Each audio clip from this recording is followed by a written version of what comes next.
Room shift করার পরে শরীরটা এতটাই খারাপ হয়ে গেছিল যে 2-3 দিন মুই বিছনাত পড়িয়েছিলাম, মানে এত জ্বর। গলাটা মোর এলাও ঠিক হয় নাই। তো আজি মুই সকাল সকাল একদম মাথা রাতা ঘষি নিলাম, কারণ সর্দিতে একেবারে নাজেহাল অবস্থা হয়ে গেছে। গা পা ধোয়া গেলাম ছাদত অল্প কাপড় শুকা দেওয়ার জন্য। যাই দেখো আকাশটা খুবই খারাপ হয়ে আছে। 2 দিন থেকে যেহেতু কলেজ যাং নাই, তো আজ তাড়াহুড়া লাগাইছং কলেজ যাওয়া লাগবে। আর সিঁড়ি নামতে 14 ঘন্টা। মোর এই সিঁড়ি উঠা নামা করতে একদম বিরক্ত লাগে।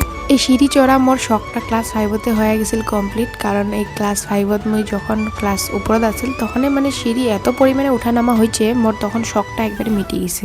তারপরে আমরা রেডি হয়ে বেরোলাম কলেজ। আর কলেজ বেরিয়ে রাস্তায় ঝিরি ঝিরি বৃষ্টি পড়ে ধরছিল। তো আমি ভাবছিলাম বেশি বৃষ্টি পড়বে না, কিন্তু যত আমরা আগাই তত বৃষ্টি আর বাড়ে আর বাড়ে। ছাতা যদিও নিয়ে আসছি কোনো সমস্যা নাই। কলেজে দেখি কি এই যে ছোট ছোট এগুলো কি কয়, ঘাস ফুলে কয় মনে হয়, মানে এমন করিয়া হয়েছে কলেজটা, দেখো একদম স্নোফলের মতো লাগিয়ে যাচ্ছে। আর হয়তো ঘাস মারা ওষুধ দিছে, এই জন্য হলুদ হয়ে গেছে পুরোটা। কলেজ থেকে আসলাম, আসিয়া আমরা কিন্তু খাওয়া দাওয়া করছি, তাও খিদা লাগিয়ে গেছে। তারপরে বানালাম ম্যাগি বিকালবেলা। ম্যাগি বানিয়ে দুইজনে ম্যাগি ধরিয়া গেছি ছাদত। ম্যাগি তো অল্পটুকুর বাটিগুলা দেখো, আর দুইজনের এত বড় বড়। গল্প করতে করতে দুইজনে মিলিয়ে ম্যাগিটা খাইলি। বাইরে খুব সুন্দর হাওয়া আছিল ছাদের উপর। ম্যাগিটা খাবার খুবই ভাল লাগিল। অনেকদিন থেকে ম্যাগি খাক না, উয়াও খায় না, মানে আমরা এলা ম্যাগি খাওয়া বর্তমান কবে দিছি, তো ওই জন্য আর কি আজি অনেকদিন পরে খাই ভালো লাগিল। আর রাতে আমার ভিতরে মাস্টার শেফ জাগে গেছে, মানে আমরা আজি বানাবো বলে মুড়ি ঘন্ট।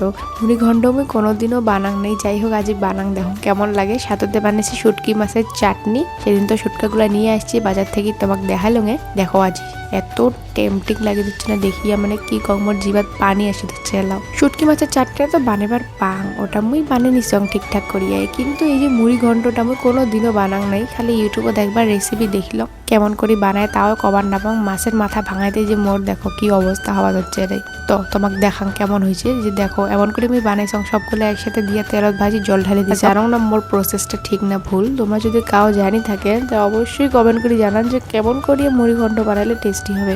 আর এটা হচ্ছে ফাইনাল লুক, দেখো মানে খাইতে তো ভালো লাগছে, তবে আমরা ভোগ চাল দিয়ে বানাইলে অল্প মানে বেশি গন্ধটা আসলে তাহলে বেশি ভালো হয়। আর তারপরে খালি খালি বসে ভাবি যাচ্ছি চুলটা স্ট্রেট করি, কারণ চুলটা একদম মোর কেমন উবড়ো খবড়ো হয়ে গেছে। দেখো চুলটা স্ট্রেট করার আগেও দা স্ট্রেট করার পরে মানে একদম নিট অ্যান্ড ক্লিয়ার লুক, মানে একদম ক্লিন লাগে হচ্ছে। আর এই জন্যে হেয়ারস্টাইলের উপরে কিন্তু লুকটা ডিপেন্ড করে যে কেমন হেয়ারস্টাইল করলে কেমন দেখা যাবে।